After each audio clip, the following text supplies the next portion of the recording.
دھیان کر لی.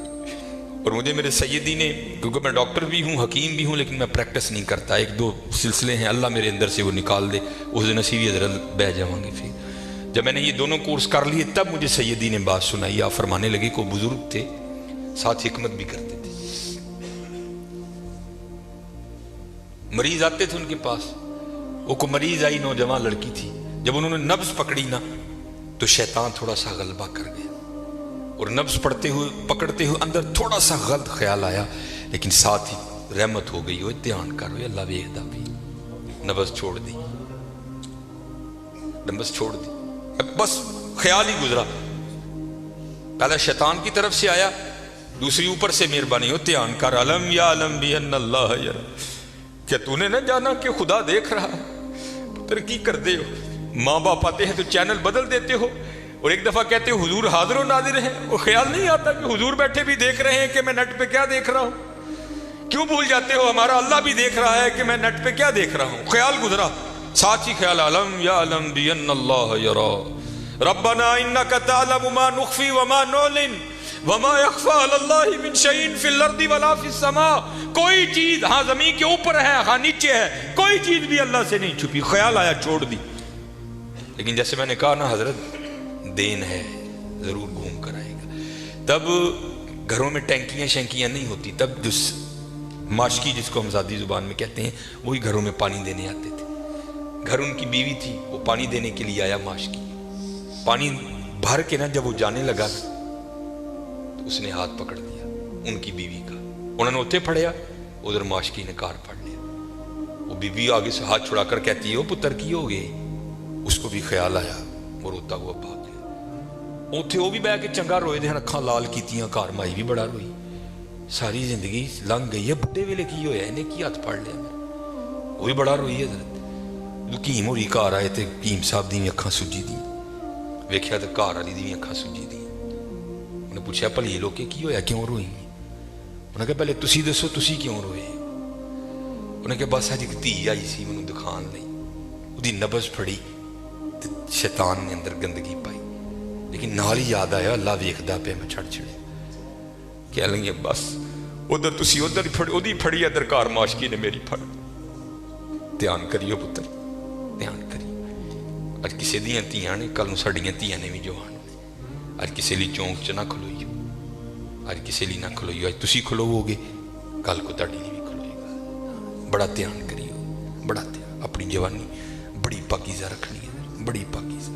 اور زنا سے بچنا ہے. یہ آگے علامہ صاحب اور میں تقریباً 1.5-2 گھنٹہ بیٹھ کر یہی روتے رہے حضرت کہ سانو انج دا پھسایا ہے کہ اج زنا آسان اور نکاح انتہائی مشکل کر چھڑے. نکاح انتہائی مشکل کر چھڑے، انتہائی مشکل کر چھڑے. لیکن بچنا ہے پتر، بچنا. زنا ایک ایسا گندا گناہ ہے. میں نے حدیث مبارکہ پڑھی کہ اگر کسی سے یہ گناہ سرزد ہو گیا نا، اس نے معافی مانگی اللہ نے اسے معاف کر دیا، لیکن پتہ پھر بھی اس کو سزا کیا ملے گی کہ جنت میں اللہ جل شانہ زانی سے کہیں گے کبھی تو میرے سامنے نہ آنا. زانی کو ہمیشہ کے لیے دیدار الہی سے محروم کر دیا جائے. اور آج بس اللہ اپنی حفاظت میں رکھے، بچ کے رہنا ہے. اس سے بڑا بچ، اپنی جوانیوں کو پاکیزہ رکھنا ہے، اپنی جوانیوں کو پاکیزہ رکھنا ہے. پھر دیکھو حضرت رنگ کیا لگتے ہیں، رنگ کیا لگتے ہیں، رنگ کیا لگتے ہیں. یہ سکندر 21 سال کی عمر اور 5 بر اعظم فاتح. زندگی نے ساتھ نہیں دیا، سانپ نے اس کو ڈس لیا تھا. اور ارسطو نے سکندر کا ٹریٹمنٹ کیا.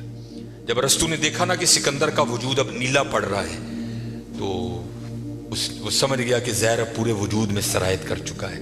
تو اس نے وہاں سکندر کو کہا سکندر تو بچے گا نہیں، صرف چند گھڑیوں کا تو مہمان ہے. تو وہاں تاریخ لکھتی ہے کہ سکندر نے اپنے وزیر کو بلایا اور بلا کر کے، عیسائی مذہب تھا سکندر کا، وہ کہنے لگا کہ جب مجھے کفن دو گے نا تو ڈائریکٹ مجھے دفنانے کی نہ لے کر جانا، بلکہ اس طرح کرنا کہ دائیں بائیں سے میرا کفن پھاڑ کے نا میرے ہاتھ کفن سے باہر رکھنا. اور کرنا کیا، مجھے پورے شہر یونان کے چکر لگوانا. تو وزیر پوچھتا ہے سکندر وہ کیا، اس میں کیا راز ہے؟ تو کہتا ہے میں جاتے ہوئے ان لوگوں کو سبق دینا چاہتا ہوں، وہ اس دنیا سے جی نہ لگانا. دیکھو آج 15